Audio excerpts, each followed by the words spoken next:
Dogs are not inventory. They are living beings. Robin Whitman and her wife Kevin Camacho are still paying off $14,000 in vet bills after trying to save the life of a puppy they bought at this pet store in Westminster Mall. He was about 2 pounds and he was just very clingy to her. They fell in love with this dachshund at CA Puppy in September after employees assured them the dogs were all from a rescue and provided this health record with what appears to be vaccination records. They told us that they were working with local shelters, so we trusted them. They paid $1,200 for the puppy and named him Churro. Jump, jump. Oh, good boy. Just a few days after they got him home, He started with coughing, and then he just started vomiting, diarrhea, and then blood like everywhere. So it was horrible. It was like a nightmare. they rushed him to an emergency vet where they were told he had parvo. He made it through that battle, but a few days later, he was back in intensive care. He had kennel cough, distemper, respiratory virus, and Pneumonia. most importantly, pneumonia, which had filled his lungs. Kevin and Robin say when they called CA Puppy to tell them about Churro's condition, He said over the phone, "Look, I know it's a little soon, but we can place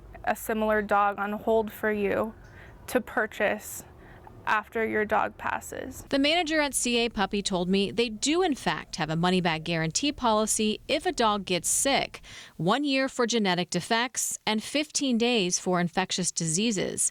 After Churro died, Robin and Kevin say store employees told them they should have taken the dog to their vet in Irvine and refused to reimburse them for the vet bills. The cages inside CA Puppy were all labeled with signs showing the dogs come from Pet Connect Rescue out of Joplin, Missouri. When I asked the manager to speak to the owner, he said he didn't know how to get in touch with him. CA Puppy has since shut down. According to Westminster City officials, CA Puppy's business license is registered to a company called Mutts at Main Place Incorporated. The president, Santa Ana resident Raymond Maldonado. According to Santa Ana city officials, Raymond Maldonado was using the same company to operate Orangebone, another pet store at Main Place Mall, selling purebred dogs from the same so-called rescue. Orangebone used the name Puppy Space online, where review after review, the same story.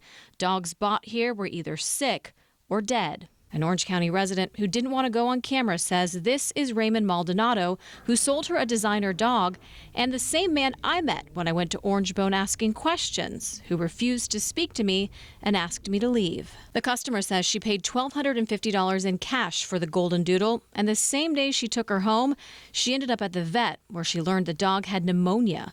She says Raymond wrote her a personal check for $400 to cover the cost. A few days later, the puppy stopped breathing and was back at the emergency vet. Within hours, she was dead, 8 days after she was purchased. Raymond has since stopped responding to her calls and text messages. Orangebone has also shut down. Deborah Howard is the president of Companion Animals Protection Society, or CAPS. They've been investigating puppy mills since the 90s, and since the new law went into effect in California, they've been making sure pet stores in the state are complying with the law. She believes Pet Connect and other breeders are registering as nonprofit organizations to bypass the new legislation. She says Pet Connect is incorporated as a nonprofit in Joplin, Missouri. Board members include Ray and Alicia Rothman. According to LinkedIn, Ray is a sales manager for the Hunt Corporation, well known for obtaining puppies from mills. The Rothmans also own Puppy Kisses in Danbury, Connecticut, a for-profit pet shop, which gets its puppies from the Hunt Corporation. Now, why would somebody like Ray Rothman, who works for one of the largest puppy mill brokers in the country and also owns a for-profit pet shop, run a rescue? Because he's not.